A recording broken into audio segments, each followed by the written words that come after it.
তো মানুষ যদি এইভাবে মনে করে যে আমি একদিন মারা যাব, তাহলে এটা কোরআনের আলোকে বা ঈমান বিল গায়েবের যেই স্তরে বিশ্বাস দরকার, এটা সেই স্তরের বিশ্বাস নয়। তাহলে মানুষের কোন স্তরের বিশ্বাস লাগবে? যে আমি মারা গেছি, কিয়ামত হবে, এই স্তরের বিশ্বাসে কোনো কাজ হবে না। কিয়ামত সংঘটিত হয়ে গেছে, এই স্তরের বিশ্বাস দরকার। এবং এগুলো অবাস্তব নয়। আপনি যদি এখন বসে কল্পনা করেন যে 2025, 26, 27 এভাবে গুনতে গুনতে 2099, তারপরে 2100, তো 2100 সালের পৃথিবীতে আমরা আজকে এখানে যারা বসে আছি কেউই নাই। এটাই সত্য যে পৃথিবীতে যখন 2100 সাল আসবে, তখন আমাদের যে গড় আয়ু, আমরা যারা এখানে আজকে উপস্থিত আছি তারা তখন কেউ নাই। তাহলে আমরা কি মারা গেছি। এবং এইরকমই কোনো এক সময় কিয়ামত সংঘটিত হবে, বিচার হবে, জান্নাত জাহান্নামের ফায়সালা হবে। মানুষকে ওই লেভেলের কল্পনা করতে হবে যে হ্যাঁ, কিয়ামত হয়ে গেছে, বিচার সম্পন্ন হয়ে গেছে, আল্লাহ সুবহানাহু ওয়া তাআলা জান্নাত এবং জাহান্নামের ফায়সালা শুনিয়ে দিয়েছেন, এবং আমি এখন হয় জান্নাতে আছি না হয় জাহান্নামে আছি। এটা হলো মানুষের এমন একটা ঠিকানা যার পরে আর হবে বলে কিছু নাই, তার আগ পর্যন্ত সব হয়ে গেছে। তো আপনি যদি কল্পনা করেন যে আল্লাহ সুবহানাহু ওয়া তাআলার দয়ায় আপনি এবং আমি জান্নাতে চলে গেছি, অতীত কল্পনা, মৃত্যু হয়ে গেছে, কবর সম্পন্ন হয়েছে, কিয়ামত সংঘটিত হয়ে গেছে, বিচার সম্পন্ন হয়ে গেছে, আমি এবং আপনি এখন জান্নাতে আছি, জান্নাতে চলে গেছি। তারপরেও জান্নাতের যে স্তরভেদ, জান্নাতের যে ফ্যাসিলিটি, যে সুযোগ সুবিধা, দুনিয়ার সুযোগ সুবিধার সাথে জান্নাতের সুযোগ সুবিধার আসমান এবং জমিন পার্থক্য। যেমন দুনিয়াতে একটা মসজিদে আমরা গেলাম যেখানে এসি আছে, এই মসজিদে আসলাম এখানে এসি নাই, এটা দুনিয়ার সুযোগ সুবিধার পার্থক্য। দুনিয়াতেই আর একটা মসজিদে যাব যেখানে ফ্যানও নাই, বিদ্যুৎও নাই, কারেন্টও নাই।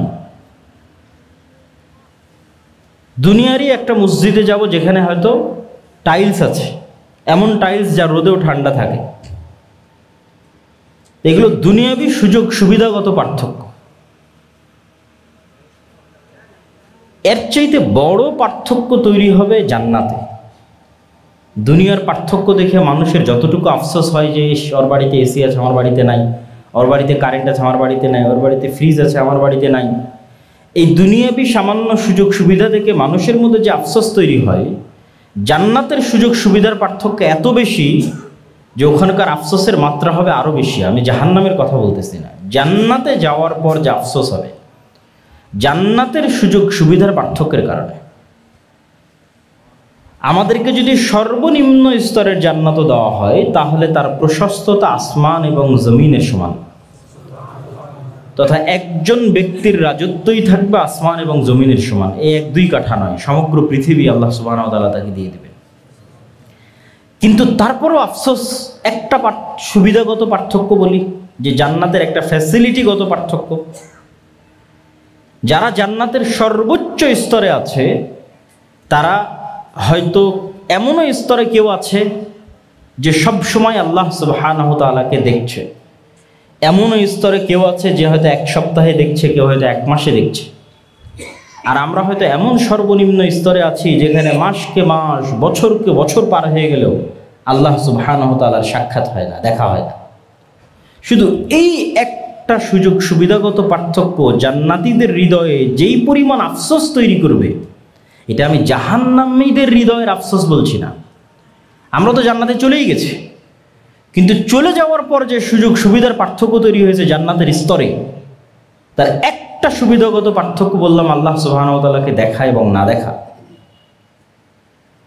তো আল্লাহ সুবহানাহু ওয়া তাআলাকে বছরকে বছর, মাসকে মাস না দেখতে পাওয়ার যে আফসোস অন্তরে তৈরি হবে, তখন মানুষ বলবে, ইস, দুনিয়াতে যদি আরেকটু আল্লাহ সুবহানাহু ওয়া তাআলার জিকির করতাম, আরেকটু আল্লাহ সুবহানাহু ওয়া তাআলাকে স্মরণ করতাম, আরেকটু গুনাহ কম করতাম, তাহলে আজকে জান্নাতে সর্বোচ্চ মর্যাদায় বা এর চেয়ে আরেকটু ভালো স্তরে, ভালো লেভেলে থাকতাম। যখন আপনি এই ধরনের কল্পনায় চলে যাবেন, তখন আপনি দুনিয়ার বাস্তবতা এবং দুনিয়ার বিষয়ে কি সিদ্ধান্ত আপনার নেওয়া উচিত, সেই সিদ্ধান্তগুলো সঠিকভাবে নিতে পারবেন। মুসলমানদের অধিকাংশ মুসলমানের ঈমান বিল গায়েব, ইয়াকিনের স্তরে তো নয়ই, অধিকাংশ আলেম ওলামা, বিভিন্ন ইসলামী দল সংগঠন, তাদেরও নয়। কি জন্য নয়? সবাই দুনিয়াবি আসবাব, আল্লাহ সুবহানাহু তাআলা দুনিয়াতে কার্যকরণের যে সূত্র নির্ধারণ করেছেন, এটিকেই সবাই সব কিছু মনে করে নিয়েছে। দুনিয়াতে কার্যকরণের কিছু লজিক, কিছু সূত্র আল্লাহ নির্ধারণ করে দিয়েছে, এটা কাজ করে। যেমন আগুন জ্বালাবে, এটা আল্লাহরই দেওয়া নির্ধারণ। ছুরি কাটবে, এটা আল্লাহ সুবহানাহু ওয়া তাআলারই দেওয়া নির্ধারণ। যারা জ্ঞানী হবে তারা শক্তিশালী হবে, যারা তাদের টাকা থাকবে তাদের প্রভাব থাকবে, এগুলো আল্লাহ সুবহানাহু ওয়া তাআলার দেওয়া নিয়ম। তো দুনিয়াবি যে কার্যকরণের সূত্র আছে, এটাই সব কিছু। এই বিশ্বাস শতকরা 90%-এরও বেশি মুসলমানের, আলেম ওলামার, ইসলামী দল এবং সংগঠনের। আল্লাহ সুবহানাহু তাআলা চাইলে সবই পরিবর্তন করে দিতে পারেন। ঈমান বিল গায়েব, ঈমান বিল গায়েবের একটা বড় অংশ হচ্ছে ফেরেশতা। ফেরেশতারা পৃথিবীতে আছে, ফেরেশতারা আমাদের সহযোগিতা করতে পারে, ফেরেশতারা আমাদের সহযোগিতায় আকাশ থেকে নেমে আসে, এগুলোর প্রতি আমাদের ন্যূনতম বিশ্বাস নাই। ইয়াকিন তো বহু দূরের কথা।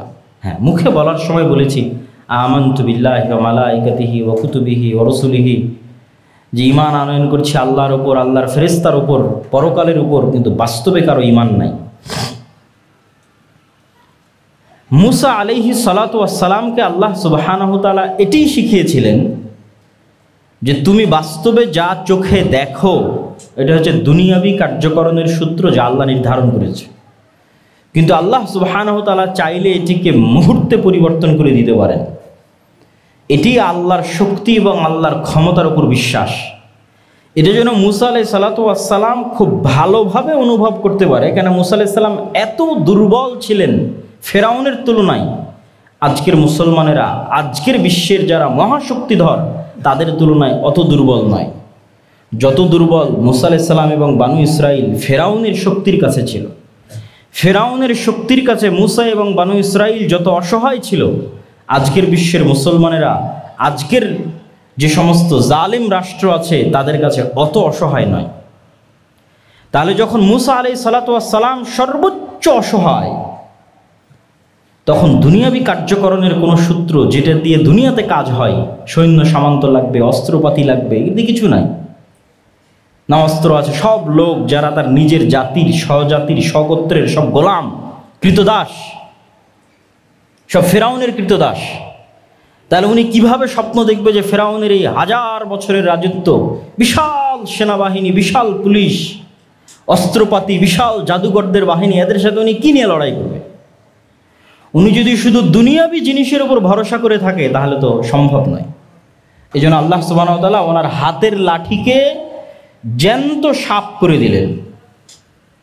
এবং মুসা আলাইহিস সালাতু ওয়াস সালামের হাতের লাঠি যে সাপে পরিণত হয়, এই সাপ বাস্তব সাপ।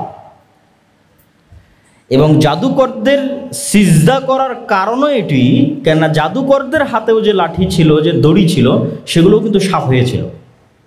মুসা আলাইহিস সালাম তো ওদের সাপ দেখে ভয় পেয়ে গেছে যে এতগুলো সাপ একসাথে ছুটে আসতেছে, তাহলে কেন জাদুকরেরা সিজদা করলো? জাদুকরদের হাতের দড়ি, হাতের লাঠিও সাপ হয়ে গেছে, কিন্তু ওগুলো ছিল জাদুর সাপ, বাস্তব সাপ হয়নি। যেই সাপের বিষ থাকে, যেই সাপ খেয়ে ফেলে, বাস্তব জীবন্ত জ্যান্ত সাপ যেটা মাঠে আছে, এই সাপ হয়নি।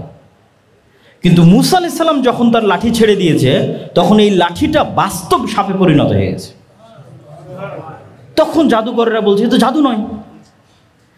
আর একটা লাঠিকে বাস্তব সাপে পরিণত করা তো পৃথিবীতে কারো পক্ষেই সম্ভব নয়। তখন তারা সিজদায় অবনত হয়েছে যে না, ইনি আল্লাহ সুবহানাহু ওয়া তাআলার রাসূল। তাহলে মুসা আলাইহিস সালামকে আল্লাহ সুবহানাহু ওয়া তাআলা বাস্তবে দেখাচ্ছে যে পৃথিবীতে তুমি যা চোখে দেখো, এগুলো কিছুই নয়। আল্লাহ সুবহানাহু ওয়া তাআলা চাইলে যদি এই লাঠিকে এখন বাস্তব জ্যান্ত সাপে পরিণত করে দিতে পারে, তাহলে সারা বিশ্বের সুপার পাওয়ারদের কাছে যে পারমাণবিক বম আছে ওগুলোকে পানিতে পরিণত করে দিতে পারে। কিন্তু ওই লেভেলের বিশ্বাস, ইয়াকিন মুসলমানদের নাই। যেই লেভেলের ইয়াকিন এবং বিশ্বাস আল্লাহ মুসা আলাইহিস সালামের মধ্যে তৈরি করেছিল, যে তুমি দুনিয়াবি আসবাবের উপর ভরসা করিও না, তুমি শিখো যে আল্লাহ সুবহানাহু ওয়া তাআলা তোমার সাহায্যে, তোমার সহযোগিতায় যা ইচ্ছা তাই করতে পারে। মুসা আলাইহিস সালাম তো আর জানতেন না যে আল্লাহ সমুদ্রের মধ্যে রাস্তাও তৈরি করে দিতে পারে, এটা জানতেন না। কিন্তু এই বিশ্বাস উনি অর্জন করেছিলেন যে আল্লাহ যা ইচ্ছা তাই করতে পারে, আমাকে ঈমান বিল গায়ব রাখতে হবে, আল্লাহর ক্ষমতা, আল্লাহর শক্তির উপর বিশ্বাস রাখতে হবে। তো উনি ওই বিশ্বাস অর্জন আল্লাহ প্র্যাকটিক্যালি তাকে করিয়েছে। যখন তিনি ওই লেভেলের বিশ্বাস প্র্যাকটিক্যাল অর্জন করেছেন, তখন ফেরাউনের এই শক্তি, সামর্থ্য, এই সেনাবাহিনী তার কাছে কিছুই মনে হয়নি। উনি তখন বিন্দুমাত্র টলেননি। তখন তার আল্লাহ ভরসার প্রতিদান হিসেবে আল্লাহ সুবহানাহু ওয়া তাআলা সমুদ্রের মধ্যে রাস্তাও তৈরি করে দিয়েছে। আল্লাহ সুবহানাহু ওয়া তাআলা মরুভূমির মধ্যে থেকে ঝর্ণা বের করে দিয়েছেন। আল্লাহ সুবহানাহু ওয়া তাআলা আকাশ থেকে, জান্নাত থেকে খাদ্যদ্রব্য পাঠিয়েছেন, মান্না এবং সালওয়া। কিন্তু আজকের মুসলমানদের ওই ঈমান বিল গায়ব নাই, যে আমি আমার আদর্শ এবং নীতির উপর অটল থাকবো, আল্লাহর সহযোগিতা আসবে, এই বিশ্বাস নাই। আরে না, আমাকে এটা অর্জন করতে হলে তো এটা ছাড় দিতে হবে, আমাকে এটা অর্জন করতে হলে এটা বাদ দিতে হবে। আমি যদি এইভাবে, দুনিয়াতে এখন এইভাবে চলে না, দুনিয়াতে আপনাকে টিকে থাকতে হলে এভাবেই থাকতে হবে। ফলত শরীয়তের মধ্যে, ইমানের মধ্যে, আমলের মধ্যে হাজারো এবং শত রকমের বিকৃতি নিয়ে মানুষকে সন্তুষ্ট করার প্রবণতা, বড় বড় পরাশক্তিদেরকে সন্তুষ্ট করার প্রবণতা, যে তারা সন্তুষ্ট হোক, এখন আর এইভাবে চলবে না। কিন্তু আল্লাহ সুবহানাহু ওয়া তাআলা সন্তুষ্ট হলে আল্লাহ সুবহানাহু ওয়া তাআলা যে ফেরেশতা অবতীর্ণ করতে পারেন, এই বিশ্বাসী নাই। অথচ রাসূলুল্লাহ সাল্লাল্লাহু আলাইহি ওয়াসাল্লামের সহযোগিতায় আল্লাহ সুবহানাহু ওয়া তাআলা বহুবার ফেরেশতা অবতীর্ণ করেছে। এবং মানুষ আজকে যেই বন্ধু বান্ধবের সাথে পরিচিত, যে আত্মীয় স্বজনের সাথে পরিচিত, আল্লাহ যখন নিজে মানুষকে তৈরি করেছেন, তখন আদম আলাইহিস সালাতু ওয়াস সালাম না তার কোনো ছেলের সাথে পরিচিত হয়েছেন, না তার কোনো স্ত্রীর সাথে পরিচিত হয়েছেন, না কোনো মানুষ বন্ধু বান্ধবের সাথে পরিচিত হয়েছেন, না কোনো মানুষ শত্রুর সাথে পরিচিত হয়েছে। আদম আলাইহিস সালাতু ওয়াস সালামকে পৃথিবীতে আনার পরে মানুষ ছাড়া আর দুইটা জীবন্ত সৃষ্টি জীবের সাথে আল্লাহ পরিচয় করিয়েছেন, একটা ফেরেশতা, একটা শয়তান। তাহলে মানুষের প্রথম পরিচয়, প্রথম বন্ধুত্ব, প্রথম শত্রুতা মানুষের সাথে হয়নি। মানুষের প্রথম পরিচয়, প্রথম বন্ধুত্ব, প্রথম শত্রুতা হয়েছে ভিন্ন জগতের দুই সৃষ্টি জীবের সাথে, একটা শয়তান, একটা ফেরেশতা। কিন্তু আমাদের তো ওই লেভেলের বিশ্বাসই নাই যে হ্যাঁ, আমার কাঁধে বাস্তবে দুইজন ফেরেশতা আছে, অথবা এখন বাস্তবে এই মসজিদে ফেরেশতারা অবস্থান করতেছে, অথবা রাসূল সাল্লাল্লাহু আলাইহি ওয়াসাল্লাম বলেছেন জুমার দিন মসজিদের দরজায় ফেরেশতা বসে থাকে এবং যত মানুষ আসতে থাকে তাদের নাম লিখতে থাকে। যখন খতিব মেম্বারে দাঁড়িয়ে যায়, আজান হয়, তখন তারা খাতা বন্ধ করে দিয়ে তারাও মসজিদে খতিবের বক্তব্য শোনার জন্য বসে। এটা শুধু আমরা শুনেছি, কিন্তু বাস্তবে যে এটি ঘটতেছে এই লেভেলের বিশ্বাস নাই। কিন্তু ওই লেভেলের বিশ্বাস যারা স্বচক্ষে দেখেছে তাদের আছে, যেমন সাহাবীরা, তারা স্বচক্ষে দেখেছে। ফেরেশতাদের সংক্রান্ত যত ঘটনা রাসূলুল্লাহ সাল্লাল্লাহু আলাইহি ওয়াসাল্লামের জীবনে আছে, তার সবগুলোকে যদি এক জায়গায় করা যায় তো অসংখ্য ঘটনা হবে, যা আজকের এই বক্তব্যে বলে শেষ করতে পারবো না। এটা আমাদের বিস্তারিত একটা বই আসতেছে, এমনি দুই একটা ঘটনা ধরেন। এরকম একদিন বৈঠকে এরকমই মানুষ, মদিনা তো অত বড় শহর নয়, আজও ছোট শহর, সেই দিন তো আরো ছোট ছিল। তো একজন অপরিচিত মানুষ আসলো, তো এত ছোট শহর, আর এটা তো আজকের সফর নয় যে আমি আব্দুল্লাহ ঢাকা থেকে সৈয়দপুর বিমানে আসলাম, ওইটা তো এই যুগের সফর নয়। তখন সফর মানে মরুভূমির ধুলাবালির মধ্যে সফর। তাহলে হয় এই মানুষ এই গ্রামের হলে আমি চিনব, আর যদি এই গ্রামের না হয় তাহলে তোকে মরুভূমি সফর করে আসতে হয়েছে, তার প্রভাব ওর গায়ে থাকবে। তো সফরেরও আলামত নাই, পরিষ্কার ধবধবে সুন্দর চকচকে, সরাসরি এসে আল্লাহ রাসূল সাল্লাল্লাহু আলাইহি সাল্লামকে জিজ্ঞেস করছে ইমান কি, ইসলাম কি, ইহসান কি। উত্তর দেওয়া শেষ, ফেরত চলে যাচ্ছে। আল্লাহ নবী বলছে তোমরা কি জানো কে এসেছিল? তো বললেন আল্লাহ এবং আল্লাহ রাসূল ভালো জানে। তো বলে জিবরাইল এসেছিল তোমাদেরকে দিন শেখানোর জন্য। তাহলে এখানে সাহাবীরা বাস্তবে দেখতেছে যে জিবরাইলের অস্তিত্ব, যে পৃথিবীতে জিবরাইল এক্সিস্ট করে, আছে। ফেরেশতারা আমাদের আশেপাশে আছে, তারা মানুষের রূপ ধারণ করে আসতে পারে, সচক্ষে দেখতেছে। তাহলে ওদের ঈমান কোন লেভেলে থাকবে? ওরা মানুষের সাথে কম্প্রোমাইজ করতে চাইবে, না আল্লাহর ওই সাহায্যের ভরসায় আদর্শ অটল থেকে ঝাঁপিয়ে পড়বে? ওরা তো দেখেছে রাসূল সাল্লাল্লাহু আলাইহি ওয়াসাল্লামের সাথে বদরের যুদ্ধে, উহুদের যুদ্ধে, খন্দকের যুদ্ধে কিভাবে ফেরেশতা নেমে আসতো।